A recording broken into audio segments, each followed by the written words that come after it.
Habari, naitwa Robert kama mnavyonifahamu.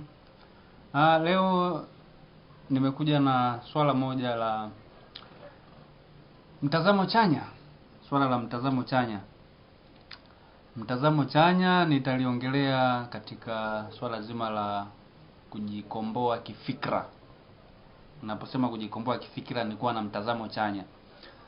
Kufikiria au kuchukulia mambo kwamba yanawezekana. Kuchukulia mambo katika hali ya kuwezekana, kwamba hili linawezekana, kwamba hili ninaliweza, kwamba hili tunaliweza kama jamii, hili tunaliweza kama nchi. Huo ndio mtazamo chanya. Na kwa upande mwingine, kwa Tanzania ilivyo pamoja na Afrika kwa ujumla, watu wao ni watu ambao bado wana mtazamo hasi kwamba hatuwezi, kwamba mambo hayawezekani. Bado tunaamini sana katika kutokuwezekana, jambo ambalo ni sumu kwa maendeleo ya nchi, ni sumu kwa maendeleo ya jamii yoyote ile. Kama hamjawa na mtazamo chanya, hamwezi kufanya maajabu. Kama bado mnafikiria kwamba hatuwezi sisi wenyewe, bado mko na mtazamo hasi, hamwezi kufanya jambo la kipekee katika jamii. Sasa leo nitaongelea dalili za jamii ambayo haijajikwamua kifikra, jamii ambayo bado iko na mtazamo hasi. Kuna dalili kuu kama 3-4 hivi. Dalili ya kwanza ya jamii ambayo haijajikwamua kifikra ni jinsi ambavyo inawaza na inavyochukulia mambo. Yaani jinsi jamii inavyowaza na jinsi inavyochukulia mambo. Kwamba jamii ambayo bado haijajikwamua kifikra inawaza mambo ya chini, inawaza mambo madogo, inawaza mambo yale ambayo ni rahisi kuyafanya na kuyatenda, ambayo hayachukui muda mwingi wala hayagharimu sana. Hayo ndiyo mawazo ya jamii ambayo haijajikwamua kifikra.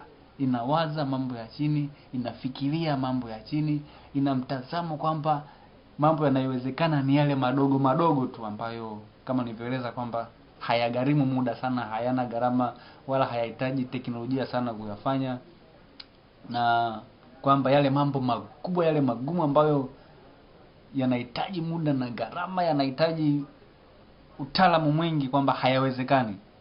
Hayo ndio mawazo ya jamii ambayo haijajikwamua kifikra. Sasa mawazo hayaonekani. Utaitambuaje kama hii jamii kweli ni jamii yenye mtazamo hasi, jamii ambayo bado haijajikwamua kifikra? Kuna hatua nyingine ambayo ni dalili ya pili.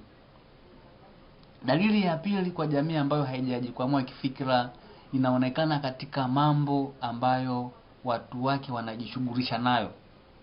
Kumbuka dalili ya kwanza ni jinsi wanavyowaza na wanavyochukulia mambo.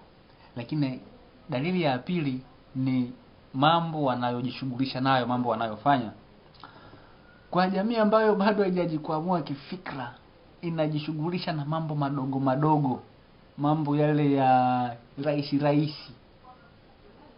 Utakuta jamii hiyo watu wengi wanajishughulisha na mambo ya kuripea viatu, kwa mfano, kuripea maredio, yani kuripea TV, yani kufanya yale mambo rahisi yale ambayo hayahitaji kuvumbua kitu, hayahitaji utaalamu wa hali ya juu. Hiyo ndio jamii ambayo haijakwamua kifikra. Hata katika shughuli wanazofanya nyingine utakuta mambo ya ulinzi, sijui kufagia barabarani. Sema mambo ni mabaya, lakini hiyo ni dalili ya jamii ambayo haijakwamua kifikra. Kama mmekwamua kifikra, lazima mtawaza mambo makubwa na mtafanya mambo makubwa. Kwa maana kinyume chake ni kwamba jamii ambayo imejikwamua kifikra inajihusisha na mambo yale magumu, mambo yanahitaji kutumia akili, mambo yanahitaji gharama nyingi, mambo yanahitaji muda mrefu yakamilisha.